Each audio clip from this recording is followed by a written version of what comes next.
When real estate agent Ashley Scott and investor Renee Walters saw the Georgia township of Toomsboro for sale, they saw an opportunity to manifest the social justice for which they have advocated. For just $1.7 million, they could jumpstart their initiative to create a city for Black people and those who support their goals. We both have Black husbands. We both have Black sons.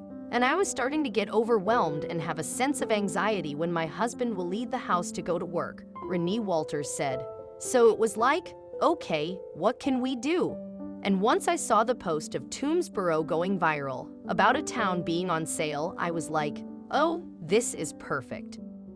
Under the Freedom Georgia initiative, 19 Black families united and purchased the plot of 97 acres. Calling it freedom, they told CNN.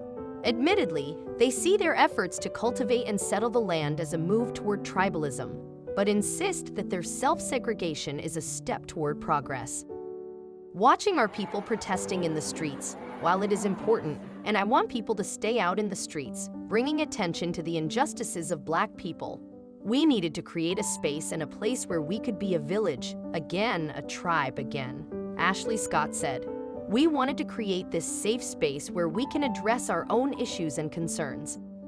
Incredibly, the town came complete with an inn, opera house, school, restaurant, and gas station. However, since Toomsboro Mayor Joyce Denson made it clear that the town itself wasn't for sale, the families opted to buy the uninhabited acreage surrounding the area. Unfortunately, creating an all-Black city isn't as easy as buying a plot of land and setting up a shop. The women admit that they don't expect to attain their dream of keeping the town entirely Black. Scott confirmed that many of the families that have invested in or signed up to live on the land are racially mixed. It's impossible to have anything exclusively Black because our families are integrated, Ashley Scott said. We are an integrated, tolerant, and diverse community even as Black people, so we don't intend for it to be exclusively Black, but we do intend for it to be pro-Black in every way.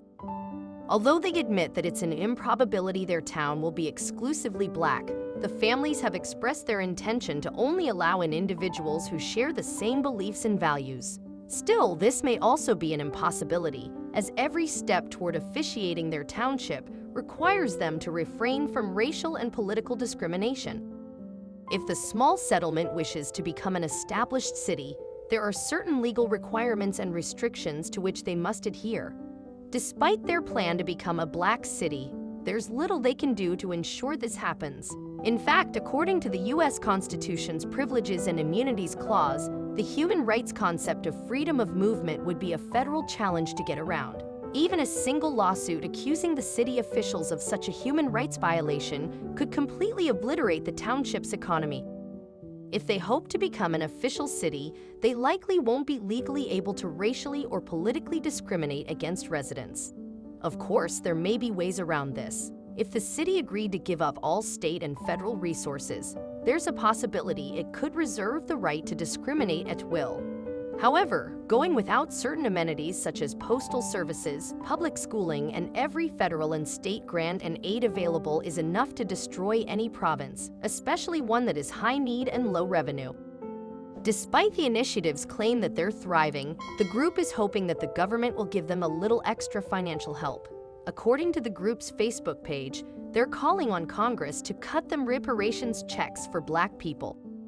Although the founders have made it clear that they want to preserve their land for Black and pro-Black individuals, they may not be legally allowed to implement such discriminatory policies if they want to officially establish their city.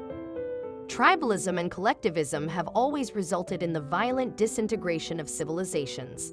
Sadly, the progress, freedom, and unity the U.S. fought so hard to realize are under threat of destruction from those who see every American institution as racist to the core.